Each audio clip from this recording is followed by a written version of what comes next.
Hey, it's Biddy Penny. I'm here to share this Halloween Slimline card with you. I'm doing a 2018 remix. I've got these September large die of the month Spellbinders in my stash, and I actually never used them. Um, but I thought they were fantastic, so I kept them. And I am going to use them today. I thought they would make such a fun and beautiful and fast Halloween card. So that's what we're going to do. So I did all my die cutting and I had something in mind, white, orange, black, but you'll see that I end up changing that along the way. So I could just cut out a little rectangle of paper here that's white because I wanted to color in the eyes and the nose for the little cat. Oh, that cat is so cute. I have been collecting supplies to make a crazy cat junk journal, like a crazy cat lady junk journal. This cat's going in it for sure. Side note. Anyways, so I just color that in with my alcohol markers, and I'm bringing back in this fantastic Tim Holtz, of course, metallic paper. I love this stuff so much. So it's on craft, and it is so cool because you can distress it. So I'm going to be definitely distressing it, and you're going to see that here. How does Tim Holtz know what we need before we know what we need? He's brilliant. Anyways, and here's the black one. Like black? Ah, I love it. So I definitely had to break it out of the stash and use it for this card. So I'm just kind of playing around here, still thinking of how I want to arrange things and do things. Here I am distressing it. So this is like a buffer for nails, and I keep all kinds of different nail files in my card making stash for moments like these. So I just brought out, I wanted a soft distress. You can see there. It's so awesome. And so I'm loving that. I glue everything down. Then I'm like, yeah, I definitely have to distress the background for that cat. And because I had played and put orange in two of the squares, then the ghosts were out, but they're not completely out. So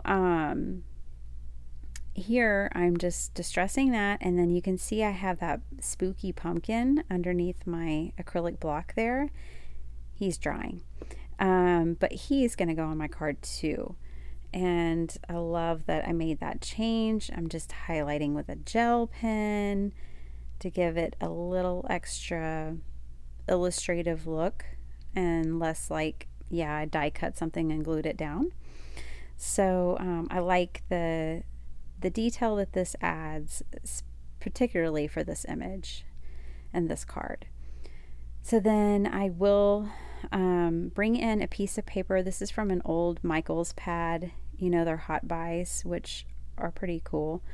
I have to say, I haven't shopped there in 2 years. I'm so proud of myself. But yeah, so this is where that paper is from. I wanted something just to ground everything a little bit. So that's why I chose that paper. All right, I popped up my 3 squares with foam tape, and I'm lining everything up on my mat here, trying to get this pretty well centered, although I wasn't overall very pleased with my job of that, but whatever. Whoever gets this card is not going to be like, girl didn't center her card. At least they better not be. So here we go, all popped up, so lovely. And yeah, I told you I'm keeping those ghosts. So I'm going to show you real quick. First, I'm going to lay down some more of that bone paper. And I like to do this, unify the inside and outside of the card.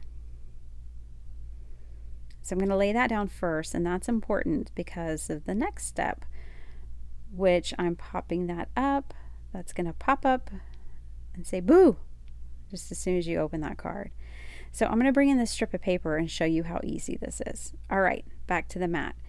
I'm going to cut a 4-inch piece of scrap paper. I'm going to fold it in half, and then I'm going to fold it in half again. This is the rocket science behind a pop-up. So easy and awesome. Okay, so you glue one end to the card base and one end to the card top. Okay, the other two, you don't glue anything to them. You have to leave them free. They've got to move about the cabin to make things work. Okay, so then you just glue that stuff down. You might want to use double-sided tape because if you're a fast crafter like me, then you might pull it apart. I did that. Yeah, right there. That's okay. Nothing some glue can't fix. So then I lay my die cut down and then I close my card. And that way it all just, I know my card closes, right? And still my little ghost pop up. Oh, so cute. Okay, my ghosts were a little long, so I'm not worried about it. I'm just going to trim them off. And then I'm going to trim them off a little bit again. And yeah, I'm done, pretty much. I just grabbed this other scrap of paper. If you're making slimline cards like me these days, you have a lot of these laying around. So there's not a whole lot that I feel like I would need to write in a Halloween card. So, you know, I just grabbed this and put this down to scribble something down whenever it's time to give this. All right, so I love it. I hope you do too. Here's a little close-up for you. I just think it turned out so cute. If you have these dies in your stash, you should definitely try it out. I have so many other ideas that came to mind, so you might see these again this year.